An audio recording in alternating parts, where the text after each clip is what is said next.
बुनीर और स्वात में सैलाब से पहले क्या चल रहा था आज हम आपको बताएंगे।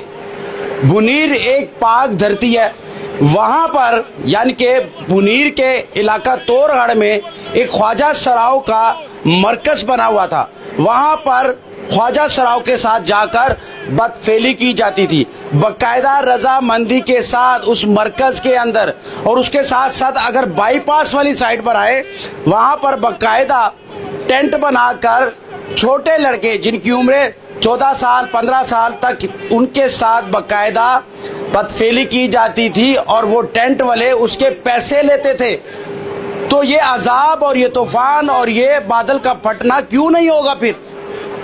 यानी कि ये सब कुछ चल रहा था बुनीर में और स्वात के अंदर।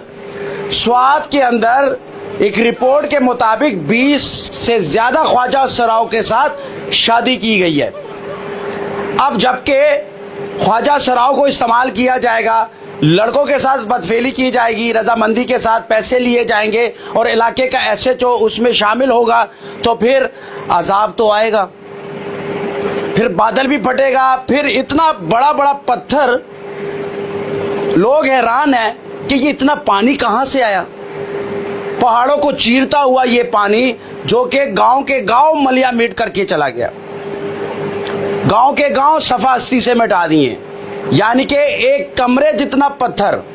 आप खुद अंदाजा लगाओ, जब सैलाब पानी निकल गया तो पत्थर इस कदर ज्यादा थे तो लोग हैरान हो जाएंगे कि ये पत्थर तो क्रेन से भी नहीं उठा सकते, जो बड़ी आसानी के साथ बड़ी तादाद में पानी उसको बहा कर लेकर आई है उस आबादी पर। यकीन करें, एक खानदान के 30 लोग लापता हुए हैं। इसमें खवातीन लापता हुई हैं, इसमें बच्चे लापता हुए हैं, इसमें माली नुकसान हुआ है। गांव पूरा का पूरा मलिया मीट हो गया और फिर पत्थर आकर वहां पर उस गांव के ऊपर बड़े जुमान हो गए एक दूसरे के ऊपर। अब वो पठान लोग सारे हमारे भाई परेशान है कि इतने बड़े पत्थर पानी कैसे ले आइए। ये कुदरत का अजाब मैं कहूँ क्या कहूँ। लेकिन जब स्वात के अंदर फहाइशी और ख्वाजा सराव के साथ शादी की जाएगी, बदफेली की जाएगी, तो फिर अजाब तो कौम लूत वाला आएगा। और फिर बुनीर के अंदर जैसे कि मैंने आपको बताया कि जो चल रहा था ये किसी अजाब से कम नहीं था। आसमान के इरादे अच्छे नहीं है हमारे लिए। हम लोग टिकटॉक के ऊपर बेहुदा किस्म की पनिशमेंट देते हैं। हम यहां तक कह देते हैं कि उतारो कपड़े, ये पनिशमेंट तक दे देते हैं, एक दूसरे को गाली देते हैं।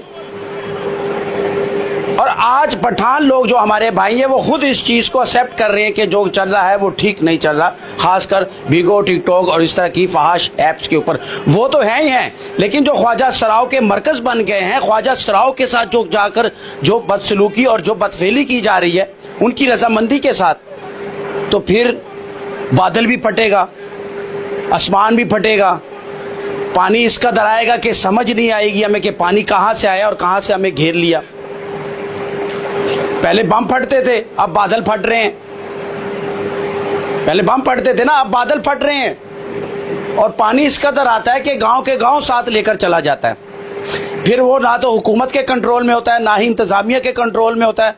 फिर वो अपना काम और तबाही मचाता है और मचाता हुआ आगे निकल जाता है। ऐसा कुछ स्वात और मेंगावारा बुनीर में हुआ।